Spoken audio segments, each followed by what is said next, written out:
Hello students, welcome to future maker coaching Bettiah. Dear students, आज हम पढ़ेंगे NCERT solutions for class 9th। Science chapter 1 है जिसका नाम है मैटर इन आवर सराउंडिंग्स। मतलब ये हुआ हमारे आसपास के पदार्थ।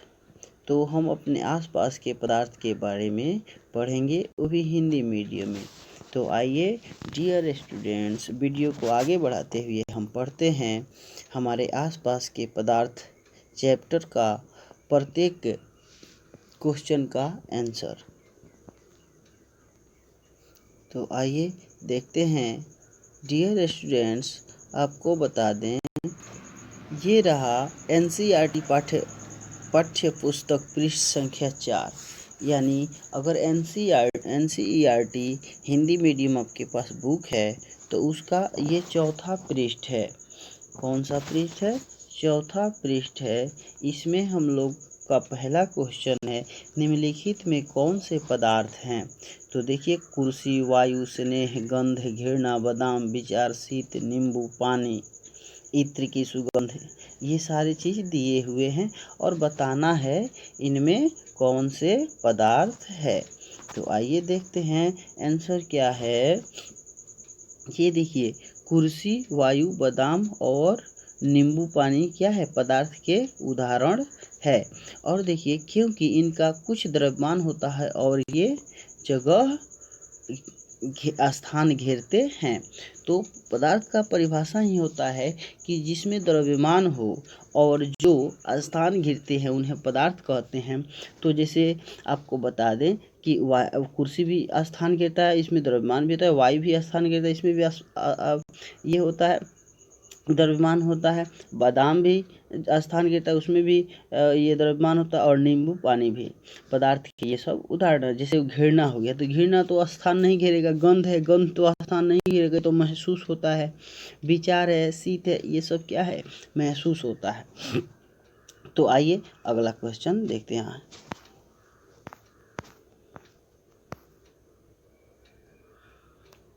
अगला क्वेश्चन है, निम्नलिखित प्रेक्षणों के कारण बताइए, गर्मा गर्म खाने की गंध कई मीटर दूर से ही आपके पास पहुंच जाती है, लेकिन ठंडे खाने की महक लेने के लिए आपको उसके पास जाना पड़ता है।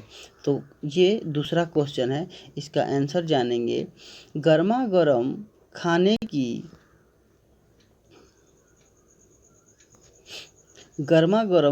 की गंध कई मीटर दूर से ही हमारे पास पहुंच जाती है, क्योंकि तापमान बढ़ने पर गर्म खाने से निकलने वाली गैस की कणों की गति बढ़ जाती है। देखिए, खाना जब गर्म होता है तो तब क्या होता है? तापमान बढ़ने पर गर्म खाने से निकलने वाली गैस की कणों की गति, देखिए गैस के जो कण होते हैं उनकी गति क्या होती है? बढ़ जाती है। क्या हो जाती है? बढ़ जाती है, जिससे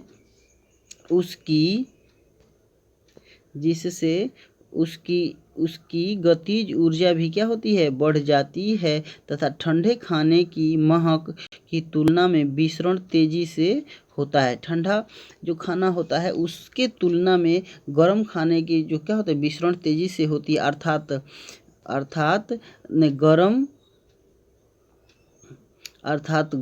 गैसों का विसरण ठंडी गैसों की तुलना में बहुत तेजी से क्या होता है?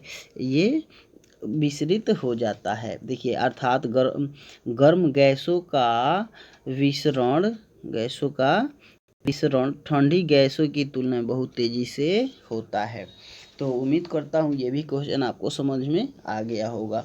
तो फिर से इसको एक बार बता दूं कि जब तापमान बढ़ने पर क्या होता है? गैसों की कणों की गति बढ़ जाती है, जिसमें गतिज ऊर्जा भी क्या होते हैं? बढ़ जाते हैं। और ठंडे खाने की महक की तुलना में विसरण तेजी से होता है। अब विसरण मतलब क्या होता है? फैलाव होता है। अब जब फैलाव होगा ठंडे खाने की तुलना में गर्म खाने की तेजी से, ये क्या होता है? इसका विसरण होता है, यानी फैलते जाता है उसका महक। अर्थात गर्म गैसों का विसरण ठंडी गैसों की तुलना में बहुत तेजी से होता है। तो आइए अगला क्वेश्चन देखते हैं। अगला क्वेश्चन है क्वेश्चन नंबर 3। स्विमिंग पूल में गोताखोर पानी काट पाता है। स्विमिंग पूल में गोताखोर पानी काट पाता है, इससे पदार्थ का कौन सा गुण प्रेक्षित होता है। तो स्विमिंग पूल होता है, उसमें गोताखोर जो पानी काट पाता है, जैसे गोताखोर उसमें तैराकी लगाता है, तैरता है, तो वो पानी को आसानी से काट लेता है और तेजी से पानी के अंदर चलता है, तो तैर पाता है। तो इसका मतलब गुण क्या गुण प्रेक्षित करता है। देखिए, स्विमिंग पूल में गोताखोर पानी काट पाता है, इससे पदार्थ के निम्न गुण प्रेक्षित होते हैं। पदार्थ के निम्न गुण प्रेक्षित होते हैं। पहला, पानी के कणों के बीच की दूरी अपेक्षाकृत अधिक होती है। पानी के कणों के बीच की दूरी अपेक्षाकृत अधिक होती है, जिसके कारण पर्याप्त रिक्त स्थान होते हैं। देखिए, पानी के कणों के बीच की दूरी अपेक्षाकृत अधिक होती है, जिसके कारण पर्याप्त रिक्त स्थान होते हैं। क्योंकि द्रव है, द्रव तो मीडियम में आता है, जैसे ठोस, द्रव, गैस। तो द्रव में भी क्या होता है, रिक्त स्थान होता है ना, जिसके कारण पर्याप्त रिक्त ये होता है। पानी के कणों के बीच की दूरी अपेक्षाकृत अधिक होती है, जिसके कारण पर्याप्त रिक्त स्थान होते हैं। तो देखिए, एक ये कारण प्रेक्षित करता है। दूसरा का देखिए, जल के कणों के बीच आकर्षण बल कम होता है। देखिए, दूसरा आसानी से तैर पाने का रीजन है जल के कणों के बीच आकर्षण बल कम होना। जल के कणों के बीच आकर्षण बल कम होने के कारण ये कण एक दूसरे से ठोस की तुलना में मतलब बहुत अलग अलग होते हैं, इसीलिए ये पानी आसानी से काट पाता है गोताखोर। तो आइए देखते हैं अगला क्वेश्चन।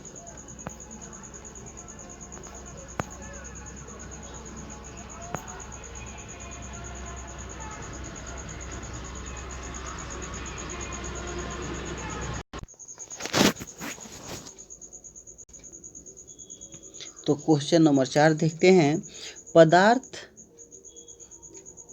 पदार्थ के कणों की क्या विशेषता है। जो पदार्थ होते हैं उनके कणों की क्या विशेषता है।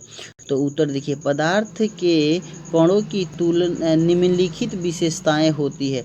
एक में देखिए, पदार्थ के कणों के बीच रिक्त स्थान होते हैं। उसके बाद दून में देखिए, पदार्थ के कण एक दूसरे को आकर्षित करते हैं। 3 में पदार्थ के कण निरंतर गतिशील होते हैं। 4 में पदार्थ के कण बहुत ही छोटे होते हैं।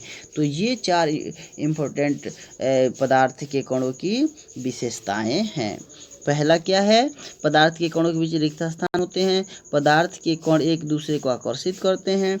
तीसरा, पदार्थ के कण निरंतर गतिशील होते हैं। चौथा, पदार्थ के कण बहुत ही छोटे होते हैं। चलिए अगला क्वेश्चन पढ़ते हैं। देखिए, अगला क्वेश्चन है, एनसीईआरटी पाठ्य पुस्तक यानी जो हिंदी मीडियम का एनसीईआरटी बुक है, उसका पृष्ठ संख्या 6 पर लिखा पहला क्वेश्चन, किसी तत्व के प्रति इकाई आयतन के द्रव्यमान को घनत्व कहते हैं। देखिए, किसी तत्व के प्रति इकाई आयतन के द्रव्यमान को क्या कहते हैं, घनत्व कहते हैं। देखिए, घनत्व का ये सूत्र होता है आपको द्रव्यमान बटा आयतन। बढ़ते हुए घनत्व के क्रम में निम्नलिखित को व्यवस्थित करें ना, जैसे वायु हो गया, चिमनी का धुआं हो गया, शहद हो गया, जल हो गया, चौक हो गया, रुई हो गया और लोहा हो गया। तो बढ़ते हुए घनत्व घनत्व का मतलब ये हुआ कि उसके बीच के कणों की दूरी क्या होती है, जिसका सबसे ज़्यादा घनत्व होता है उसके कणों के बीच की दूरी बहुत कम होती है। उससे अगर कम होगा, उसका घनत्व कम होगा, तो उसके कणों के बीच की दूरी क्या होगी, थोड़ी थोड़ी बढ़ती जाएगी। तो ऐसे हम लोग को क्या करना है, सजाना है। किस रूप में, घनत्व के क्रम में बढ़ते हुए घनत्व के, सबसे कम किसका घनत्व है, उससे बड़ा किसका, इसी तरह से हमको बढ़ते हुए क्रम में लगाना है। तो उसमें आपको दिया हुआ वायु, चिमनी का धुआं, शहद, जल, चौक, रुई और लोहा। तो बताना है इनमें से बढ़ते हुए क्रम। तो घनत्व बढ़ते हुए क्रम में, तो देखिए, वायु हवा जो है 1 नंबर पाएगा। सबसे कम जो इतने दिए हुए आपको ये चीज़ है उनमें से सबसे कम घनत्व वाला वायु है। उसके बाद चिमनी का धुआं, उसके बाद रुई, उसके बाद जल, उसके बाद शहद, उसके बाद चौक और सबसे ज़्यादा घनत्व वाला आपको लोहा। मैंने बताया था जिनके कणों के बीच सबसे कम हो वो सबसे ज़्यादा उनका घनत्व होता है। तो आज के वीडियो में हम लोग इतना ही पढ़ेंगे। और वीडियो पसंद आए तो लाइक शेयर कमेंट ज़रूर कीजिएगा और मेरे यूट्यूब चैनल फ्यूचर मेकर को सब्सक्राइब कीजिए और अपने मित्रों में ज़्यादा से ज़्यादा शेयर कीजिए। यहाँ मैं आप लोग को 9 से 12 तक का ऑल सब्जेक्ट पढ़ाने वाला हूँ, इसीलिए ज़्यादा से ज़्यादा अपने मित्रों में शेयर करें और बताएं कि इस चैनल को सब्सक्राइब करें, बेल आइकन ज़रूर दबाएँ ताकि हर एक वीडियो का नोटिफिकेशन आपको मिलता रहे। Thank you. आपका दिन शुभ।